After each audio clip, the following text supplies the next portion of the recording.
Gente, sabe, acho que eu tenho sido mal interpretada com a alfabetização que eu tenho compartilhado com vocês. E, inclusive, esta manhã eu tive um sonho que me fez escrever um texto aqui, que eu estarei lendo a vocês. Esse sonho, ele era comprido também, mas só que o início e o meio dele foi deletado. Eu tive um outro sonho anterior que eu lembrei o final dele, quando eu acordei.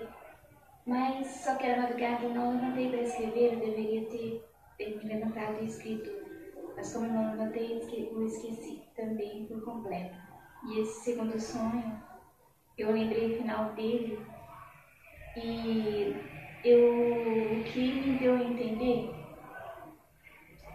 nesse sonho, havia uma senhora, uma velhinha, uma senhora idosa, que trazia um pacote.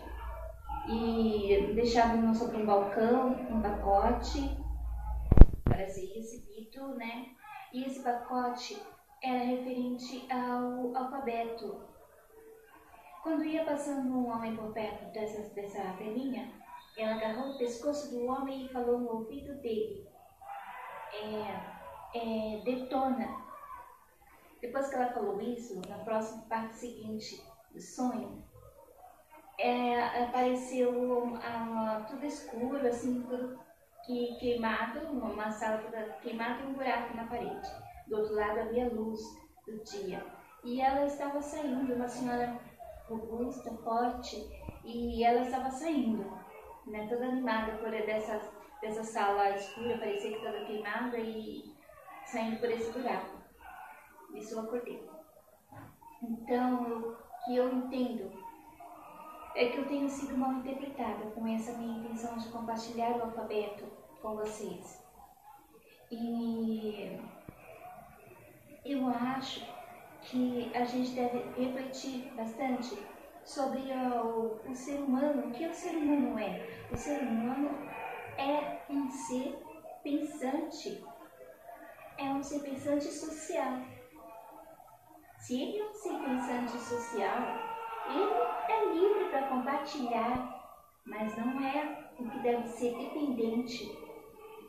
Porque isso é o que faz o ser humano, por mais que ele tenha anos e anos de estudo, compartilhado estudo, nunca é esse que compartilhou muitos anos de estudo, que fez uma biblioteca na sua casa só de seus estudos, nunca vai superar o ser humano com o que ele é, ser pensante e social, porque isso que o torna capaz, tão capaz quanto aquele que estudou, porque ele é um ser social.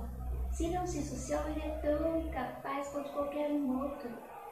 Não adianta nós queremos tirar a verdade do que é o ser humano, um ser pensante e social, e por isso capaz, tanto quanto qualquer um outro, por mais biblioteca que tenha feito em sua casa. Então, eu estava pensando, eu até revi a matéria hoje sobre a pós-modernidade, por causa desse sonho que eu tive. A pós-modernidade, ela deu início no século XVI, depois de Cristo. No século XVI, 600 anos após o nascimento de Jesus. Durante o seu reinado, a modernidade deu início. O que seria a modernidade? Seria descentralização de Deus. E centralizar o quê? O homem. Isto foi a modernidade. Então, 600 anos após o nascimento de Jesus, deu-se, durante o reinado, o primeiro reinado de Jesus, deu-se o início da modernização, que seria descentralizar Deus da sociedade. A sociedade começou a estudar teorias como o homem, o centro do universo. E isso foi chamado como o renascentista, o tempo renascentista. E junto com o renascentista surgiu o iluminismo. E no iluminismo, as pessoas, eram teorias assim, abstratas. Eram teorias abstratas, só que eles queriam que todos seguissem isso. E o que o circo faz? O circo faz exatamente isso. Paralelamente aos poderes que o Pai dava na sua obra, que Jesus usa na sua obra, ele dá o circo. E da mesma forma, o iluminismo seguia com o abstrato para lidar com as suas ações sociais. E sempre dessa mesma forma. É a pessoa se separando de Deus, se individualizando, excluindo Deus por completo na sua ação. Só importa a capacidade daquela ação ao mágico do circo. Ele exclui completamente o poder de Deus. E o que importa para ele é que se veja aquilo como uma mentira. Que aquilo que se assiste, que aquilo que é vivenciado é a mentira. E que há o poder, como se o Pai não fosse dono do poder. Não. Ele coloca aí dono do poder como a mentira, que é tudo aquilo que as pessoas assistem. Isso que o iluminismo faz, o que o palhaço de circo, o mágico faz. Então, depois o homem começou a ser visto como seu valor aquilo que ele faz, e não o homem em si, o que ele é em suas capacidades. Ele foi reduzido à sua atividade. A atividade que ele, por exemplo, se ele precisava fazer aquilo, estava fazendo aquilo, ele era reduzido àquilo como a sua habilidade como pessoa. Então, a modernidade fez isso com o homem. E vai tirando toda a realidade do que é o potencial humano até os dias de hoje. Hoje, o ser humano precisa ter estudos e mais estudos, porque conforme diz os estudos, o ser humano precisa do meio para adquirir esse conhecimento. Claro, o ser humano é um ser social. O que é o ser humano? É um ser pensante, por isso ele é um ser social. Claro que ele se desenvolve pelo meio, mas nem o meio vai fazê-lo deixar de ser o que ele é, um ser capaz, pensante, social. E então, eu não sei se vai dar tempo de eu falar tudo que eu gostaria de estar falando. E eu gostaria de ler para vocês, eu vou ver se eu consigo ler. A modernidade deu início no século XVI, 600 anos após o nascimento de Jesus. Ela visava nada mais, nada menos que descentralizar Deus, centralizar o homem tal como Jesus Cristo homem. Junto a essas teorias de renascentista, de um homem como centro do universo, que isso é o renascentista, o homem como centro do universo, descentralizando Deus. Surgiu logo em seguida o iluminismo, e tentando se individualizar ainda mais, se distanciando mais de Deus em seu caminho abstrato, tal qual conhecemos o palhaço de circo, o mágico. A modernidade sempre girou em torno de afastar a sociedade de Deus e centralizar o homem no universo. Isso que é a modernidade, ela visa sempre isso, até os dias de hoje. O que as pessoas acham moderno é se afastar de Deus e se fazer o máximo, e centralizar o homem no universo. Após colocar o homem como centro, os teóricos passaram a colocar tipo de sujeito homem, o cosificando pelas atividades exercidas, como que suas habilidades e capacidades próprias. De acordo com os compartilhamentos que o sujeito obteve em sua sociedade, fica sua capacidade restrita somente àquilo. E assim, e assim ele é reconhecido. Assim o homem é reconhecido, ele é restrito às capacidades.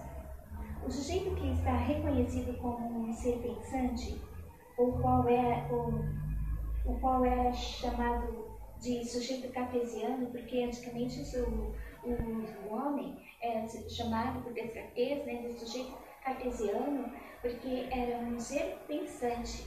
Isso é o sujeito cartesiano, era um ser pensante. Né? Inclusive ele criou aquela frase, penso, logo existe. Eu estava assistindo um canal, eu passei pelo canal, não sei se foi Cultura ou Educação, que dois rapazes estavam conversando, aí ele falou sobre a sociedade que está mudando um pouquinho a teoria, né? E seguindo mais a teoria de não penso, mas ainda assim existo. Achei muito engraçado isso, porque ultimamente que as pessoas acham mais cômodo, né? Não penso, mas ainda assim existo. Então, por ser um ser pensante, passa a ser desvalorizado a sua capacidade como um incapaz, principalmente se ele for eclético, obtendo vários tipos de conhecimentos. Mas assim, o homem sujeito natural, o homem sujeito natural é sacrificado, ainda assim, porque se chega a pessoa fala, eu tenho muita necessidade de me manter, a primeira coisa que ele faz, qual o seu diploma? Ele fala, não, eu tenho muitos conhecimentos, mas não tenho diploma. Então não adianta. Então, gente, como está acontecendo nesse reino, no reino desse mundo. As pessoas elas estão desvalorizando o real, o que é o ser humano. Ele é um ser social, um ser pensante. Não é nada que supere isso, por mais biblioteca que você crie em sua residência. O ser humano é um ser humano, ele vai ser sempre um ser pensante, que pode tanto quanto você, quanto qualquer um outro. Aquilo que você está fazendo, se você passa a um ser humano apenas com o senso comum, ele vai fazer. Você não vai utilizar toda aquela sua biblioteca naquilo que você estiver fazendo, nunca é assim. Só que a pessoa acaba sendo tão perigosa, tão irresponsável para lidar com a sociedade, que cria vidas indefesas, que sobra vidas indefesas em todo lugar. Porque por mais necessidade que ela tenha de se manter, ela vê, claro que ela tem necessidade, realmente. Qual é a sua formação? Então não dá? O que é isso, gente? É muita irresponsabilidade. Muita irresponsabilidade.